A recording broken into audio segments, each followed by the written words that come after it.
dampak daripada bullying tersebut dan macam-macam daripada perlakuan bullying yang ada di sekolah. Mungkin bullying yang terjadi di lingkungan sekolah itu pada dasarnya bukan hanya terjadi di sekolahan kita.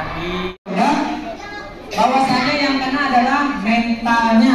Mentalnya itu bisa jadi di kelas sering apa? Sering diam, murung, melamun.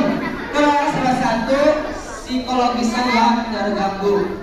Selanjutnya kepercayaan diri yang merosot. Merosot di sini artinya menurun. Artinya korban bullying itu adalah mereka bisa jadi tingkat percaya dirinya menurun. Bisa dulu waktu semester 1 nilainya mungkin 80, 90. Namun ketika memasuki semester 2 dan menjadi korban bullying, boleh jadi nilai yang bagus tadi, nilai yang tinggi tadi bisa merosot atau menurun.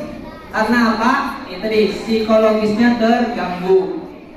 Selanjutnya, malu, trauma, merasa sendiri dan serba salah.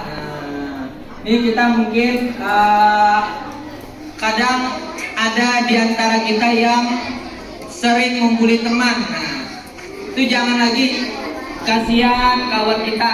Mungkin ada yang di antara kawan kita mengalami kekurangan, jangan disambati. Boleh jadi kekurangan yang dipunyai teman kita adalah suatu kelebihan. Oke, selanjutnya takut sekolah. Takut sekolah. Jadi Bapak pernah menemui salah satu dari teman kita yang takut sekolah. Setelah ditanya, alhasil itu adalah akibat dari temannya yang melakukan bullying. Nah, jadi jangan sampai kita mengganggu masa depan teman kita hanya karena kita melakukan bullying tadi. Selanjutnya lagi, korban mengasingkan diri dari sekolah, menderita ketakutan sosial. Nah, menderita ketakutan sosial di sini yang dimaksud adalah terkadang korban bullying ini merasa malu untuk berteman, merasa malu untuk bersosialisasi. Nah, ini imbas dari merasa malu, merasa trauma, akhirnya mereka menderita ketakutan sosial. Ketika kita menderita ketakutan sosial, otomatis kita tidak bisa berkembang. Si korban bullying ini tidak bisa berkembang. Nah, jadi perlu diingat lagi untuk teman-temannya, jangan sampai kita menjadi pelaku bullying. Kami dari guru-guru, dari Bapak Ibu tidak mau mentoleransi segala sikap bullying. Artinya kami akan menindak tegas siapapun pelaku bullying, baik itu siswa kelas 6, kelas 5 maupun siswa-siswa yang lainnya. Dan yang terakhir, dampak yang dialami oleh korban bullying yaitu timbul keinginan untuk bunuh diri. Nah, ini sangat berbahaya. Oke, timbul keinginan untuk bunuh diri dan mengalami gangguan jiwa. Bisalah kita membayangkan, kalaupun kita menjadi pelaku bullying, seseorang yang kita bully itu akan mengalami gangguan jiwa. Parahnya lagi, mereka bisa mengalami depresi tadi, hingga pada akhirnya melakukan bunuh diri. Akun gak berbuat pian jadi pelaku bullying yang dapat mengakibatkan hal-hal seperti ini? Tidak. Kalau tidak mau berjanji mulai sekarang, jangan sampai kalian menjadi pelaku bullying.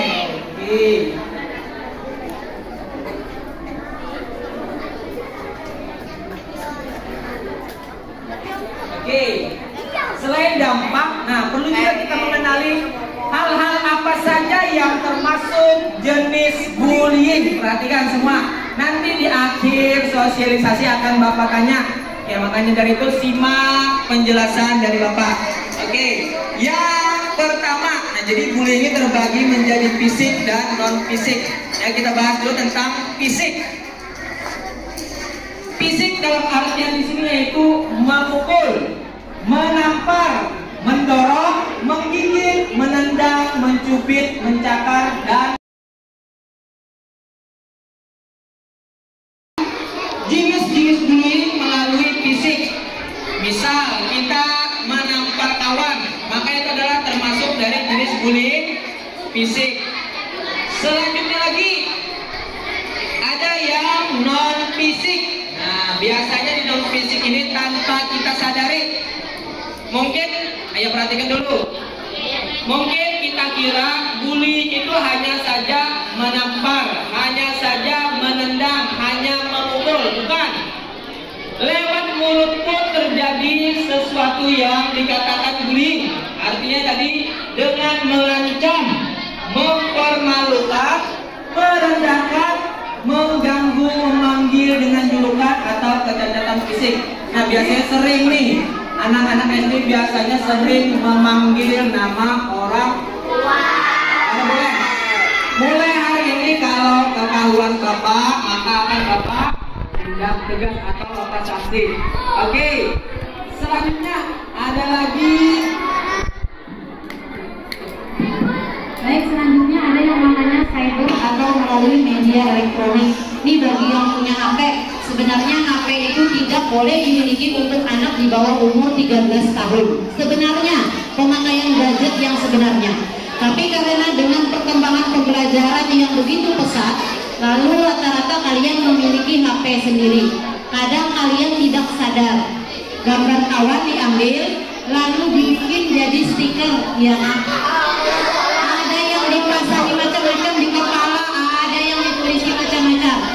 Padahal itu juga merupakan bully yang di bidang bagian cyber. Kenapa elektronik itu? Media elektronik lalu disebarkan gambar kawan di macam-macam, ditulis macam-macam, lalu disebarkan di grup. Kasihan kawan kalau boleh.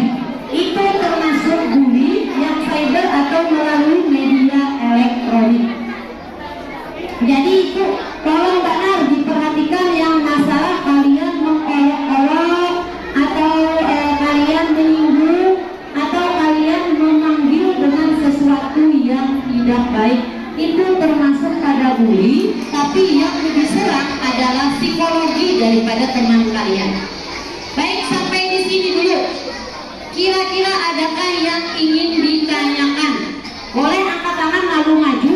Atau apakah ada yang ingin berbagi pengalaman di depan supaya kalian, teman kalian yang lain mendengar apa yang telah kalian alami?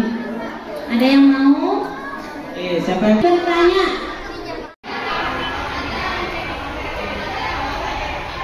Baik, hari ini di MI Asalam Martapura melaksanakan pembekalan atau pengarahan tentang dampak dari bullying di sekolah. Hal itu kita harapkan agar dapat menghindari bullying di sekolah MI Asalam.